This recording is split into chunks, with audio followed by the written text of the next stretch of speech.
Well, I'm confident the numbers will stand up. We started this process in June of 2013. On June 12, 2015, the Great Lakes Water Authority Board entered into lease agreements with the City of Detroit to operate and maintain regional water and wastewater facilities. Lease negotiations began in September and involved stakeholders from across Southeast Michigan in a process that was collaborative by design. I just thought it was a wonderful process.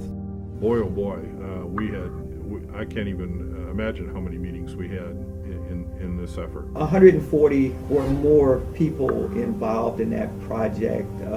It's been something to marvel at. I've never really worked in an environment where we were essentially bifurcating a almost $1 billion operation into two. June 12th, when the vote occurred and the lease was approved, what were the feelings that you had at that time?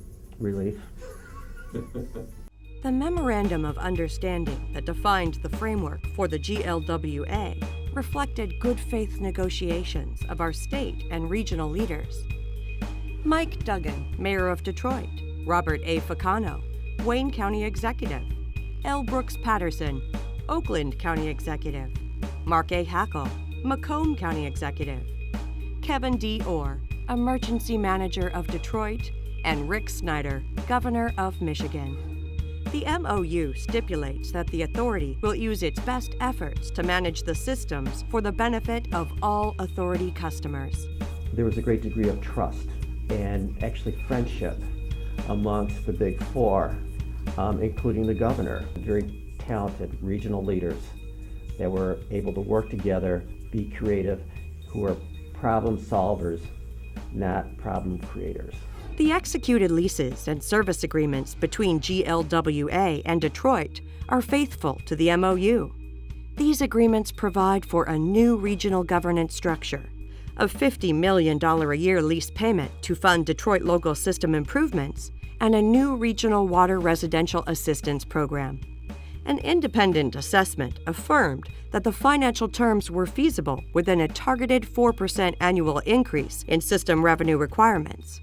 We spent an inordinate amount of time. We spent months and months and months on this deal to try and get it together, to fashion it that it was fair for Detroit, it was fair for the suburbs, it was fair for the ratepayers. And I think we've come to an agreement here that is fair for all parties.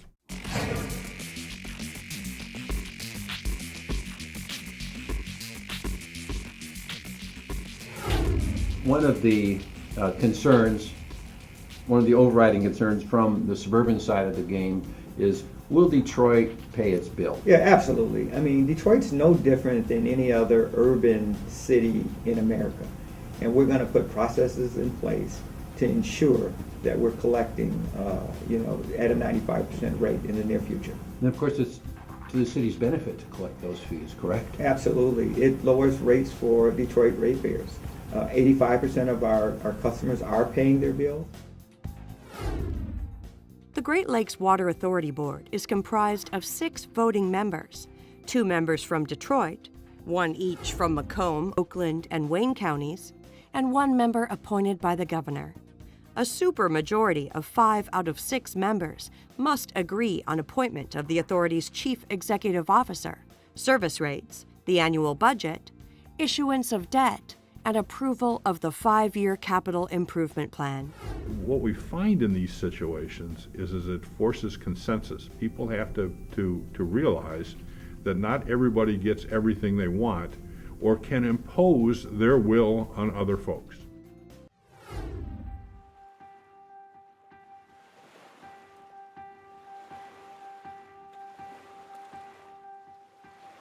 If you want open and adult conversations where people don't feel threatened and to toss something on the table that may be a wild idea that may come to fruition, they can do that without having it be the front page news of the activity.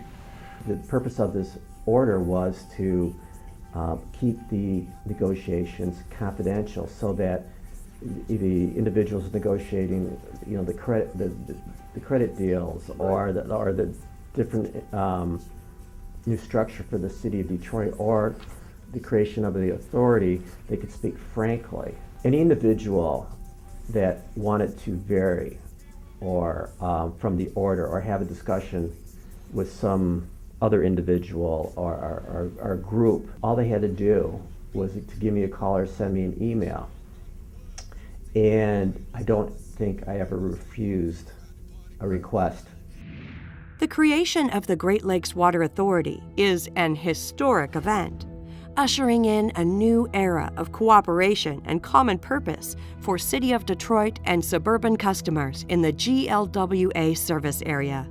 It offers new opportunities to optimize utility facility capacity, enhance system performance, and support economic development in the region. 10 years from now, the citizens of Southeast Michigan are going to find this to be an absolutely wonderful development in our area and a real step forward.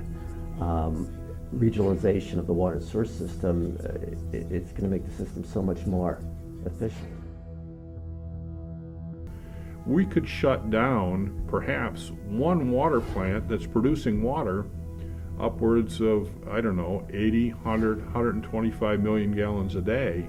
It's not only is it a wonderful benefit in terms of you're getting the infrastructure fixed, needed infrastructure fixed, but it's providing jobs. Not only jobs that you see out in the street, the construction workers out there digging up the piping, replacing the piping, but also people all around the community. These funds, this $50 million a year, is going to create jobs. So as the GLWA board formed in the winter of 2015, you accepted the vice chairmanship role. Yeah. Tell us a little bit about what you've learned working with your peers on that board. Well, the main thing that I've learned is that we all want the same thing. We want a good running system, efficient system that benefits the ratepayers. We want to make this, a world-class water system that's the envy of the country.